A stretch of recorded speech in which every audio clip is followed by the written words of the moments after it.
അത്താഴം കഴിഞ്ഞ് അടുക്കള ഒരുക്കിക്കൊണ്ടിരുന്നപ്പോഴാണ് തൊട്ടിൽ കിടന്ന കുഞ്ഞിൻ്റെ കരച്ചിൽ കേട്ടത്. ഷാന, ആ കൊച്ചു കിടന്ന് കീറുന്ന കണ്ടില്ലേ, അതിനെ കുറച്ച് മുല കൊടുക്കാൻ നോക്ക്. കോലയിലിരുന്ന് മുറുക്കാൻ ചവച്ചുകൊണ്ടിരുന്ന അയാൾ വിളിച്ചു പറഞ്ഞപ്പോൾ അവൾ കരിശം വന്നു. താൻ മുല കൊടുക്കുമ്പോൾ വന്ന് ഒളിഞ്ഞു നോക്കുന്ന സ്വഭാവമുണ്ട് അയാൾക്ക്. കെട്ടി വന്നപ്പോൾ മുതലേ അയാൾക്ക് എൻ്റെ മാറിലൊരു നോട്ടമുണ്ടായിരുന്നു. അതുകൊണ്ട് തന്നെ കുട്ടിക്ക് മുല കൊടുക്കുമ്പോൾ അയാൾ എങ്ങനെയെങ്കിലും ഒളിച്ചിരുന്ന് നോക്കി കൈ മുണ്ടിലിട്ട് എന്തോ ചെയ്യുന്നത് കാണാം.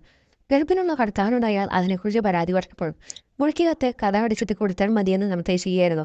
ഒരിക്കൽ പാല് കൊടുത്തിട്ട് പുറത്തിറങ്ങാനായി കഥ കൊടുന്നപ്പോൾ വാതിൽക്കൽ അയാൾ പതറച്ചോടെ നിൽക്കുന്നു. അതും അയാളുടെ ഒരു കൈ മുണ്ടിൻ്റെ അകത്ത്. നിങ്ങൾക്ക് എന്താ വേണ്ടത്? എന്തിനാ നിങ്ങൾ എൻ്റെ പുറകെ നടന്ന് ഇങ്ങനെ ശല്യം ചെയ്യുന്നത്? ഞാൻ എൻ്റെ മകൻ്റെ ഭാര്യയല്ലേ, എന്നെ ഒരു മകളെ കണ്ടുകൂടെ? സഹിട്ടപ്പോൾ അയാളോട് സങ്കടത്തോട് ചോദിച്ചു. ഒന്നും പറയാതെ അയാൾ തലകുനിച്ച് നടന്നുപോയി. അന്നും ഭർത്താവിനോട് അവൾ ഫോണിലൂടെ ഈ കാര്യം ധരിപ്പിച്ചു. ഷാന, ഇനി ഒരു കാര്യം മനസ്സിലാക്കണം. എന്നെ പ്രസവിച്ചോടെ ഉമ്മ ഞങ്ങളെ വിട്ടുപോയിട്ടും ബാപ്പ മറ്റൊരു ഭാഗത്തെക്കുറിച്ച് ചിന്തിക്കാതെ എന്നെയും ഇക്കയും ഒറ്റയ്ക്ക് വളർത്തിയെടുക്കാനായിട്ട് ഒത്തിരി കഷ്ടപ്പെട്ടാണ്. നല്ല പ്രായത്തിൽ ഒരു പെണ്ണിനോടും ബാപ്പയ്ക്കൊരു അഭിനിവേശം തോന്നിയിട്ടില്ല. പിന്നെ ഈ 60-ാമത്തെ വയസ്സിൽ തോന്നാൻ പോകുന്നത് ഒക്കെ നിന്നെ തോന്നലാണ്. അപ്പോൾ വേറെ വിശേഷമൊന്നുമില്ലല്ലോ. ശരി, ഞാൻ വയ്ക്കുക.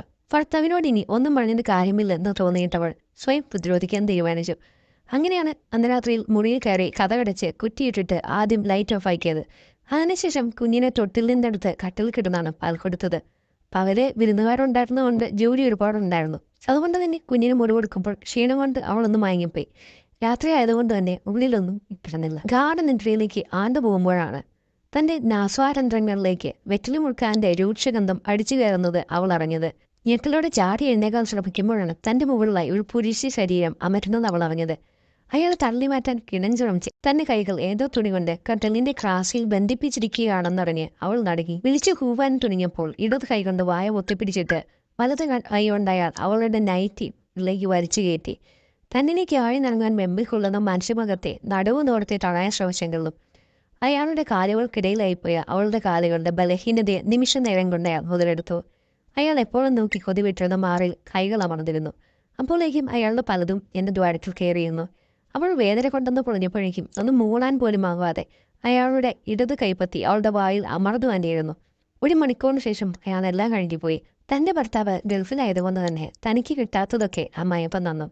അടുക്കളയിലായിരുന്നു തന്നെ കൂതി പ്രയോഗിച്ചാണ് അയാൾ ബെഡ്റൂമിലേക്ക് എത്തിച്ചതെന്ന് അവൾക്ക് മനസ്സിലായി. മുറിയുടെ വാതിൽ അടച്ചു കുറ്റിയിടുമ്പോൾ അയാൾ കോലായിലാണെന്ന ചിന്തയിലായിരുന്നവൾ. പക്ഷേ കുഞ്ഞിനെ നുള്ളി നോവിച്ചിട്ട് അയാൾ കട്ടിലിനടിയിൽ ഒളിച്ചിരുന്നത് അവൾ അറിയാതെ പോയി. കുളിമുറിയിൽ നിന്ന് ഇറങ്ങി അടുക്കളയിലേക്ക് നടക്കുമ്പോൾ ഒന്നും സംഭവിക്കാത്തതുപോലെ അയാൾ മുറുക്കാൻ ചവച്ച് ചാരി കസേരയിൽ മലർന്നു കിടക്കുന്നത് അവൾ കണ്ടു. എന്തായാലും വീണ്ടും ഒന്നെല്ലാം ആസ്വദിക്കണമെന്ന് അവൾക്ക് തോന്നി, അതും അവളുടെ സമ്മതത്തോടെ. അങ്ങനെ ഒരു ദിവസം വന്നെത്തി. ബാപ്പാ, എൻ്റെ നൈറ്റ് ടെറസിൽ കിടപ്പുണ്ട്, അതെന്തെടുത്ത് തരുമോ? ഞാൻ സോപ്പ് തയ്ച്ച് നിൽക്കുക, അതുകൊണ്ടാ. അയാൾ കോലയിലിരിക്കുമ്പോൾ കുളിമുറിയിൽ നിന്നവൾ അയാളോട് വിളിച്ചു ചോദിച്ചു. മരുമകൾക്ക് തന്നോട് ഇത്രയും സ്നേഹമോ?